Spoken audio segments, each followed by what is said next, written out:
High students, SM school টিউশনের পক্ষ থেকে তোমাদেরকে স্বাগত। আজ আমি ক্লাস 5-এর India super power in cricket এর পার্ট 3 পড়াবো। চলো তাহলে শুরু করা যাক।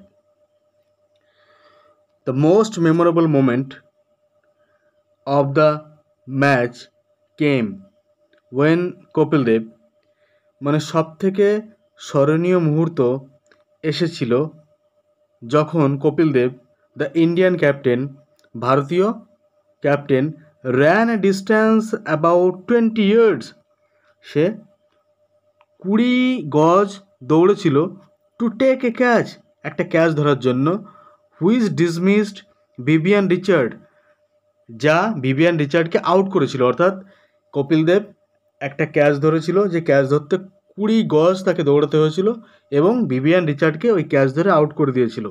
The West Indies top scorer, ইনি ছিলেন, এই ভিভিয়ান রিচার্ড ছিলেন ওয়েস্ট ইন্ডিজের সব থেকে বেশি স্কোর করার cricketer. Amarnath played a vital role in India's win, Amarnath পালন করেছিল একটা গুরুত্বপূর্ণ ভূমিকা ইন্ডিয়ার জেতার ক্ষেত্রে। হি টুক 3 উইকেটস, সে 3টে উইকেট নিয়েছিলেন। While giving away just 12 runs, এবং মাত্র 12 রান করতে দিয়েছিলেন ওয়েস্ট ইন্ডিজকে।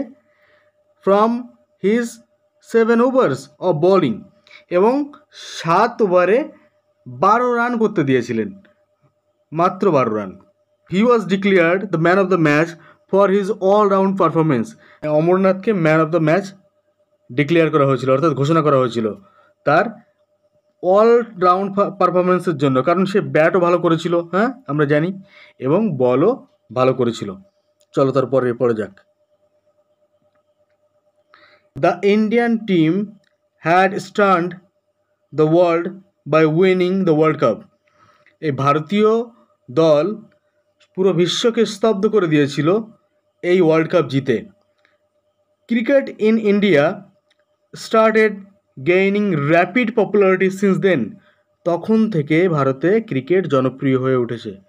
কবে থেকে? 1983 সালের বিশ্বকাপ জয়ের পর থেকে।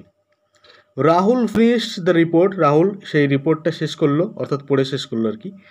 অ্যান্ড ট্রাইড টু ইমাজিন, এবং কল্পনা করার চেষ্টা করলো, হাউ এক্সাইটেড হিজ ফাদার, তার বাবা কত উত্তেজিত ছিল, দেন তখন, ইন ক্লাস 7, অর্থাৎ তার বাবা যখন ক্লাস 7-এ পড়তো তখন সে কতটা উত্তেজিত ছিল। Must have been when Kapil lifted the world cup for India for the first time, অবশ্যই সে উত্তেজিত হয়েছিল যখন কপিল এই বিশ্বকাপ তুলে ধরেছিল ভারতের জন্য সর্বপ্রথম, অর্থাৎ ভারত যখন সর্বপ্রথম ওয়ার্ল্ড কাপ জেতে তখনের কথা বলা হচ্ছে। তাহলে আমাদের আজকে পার্ট 3 শেষ হয়ে গেল।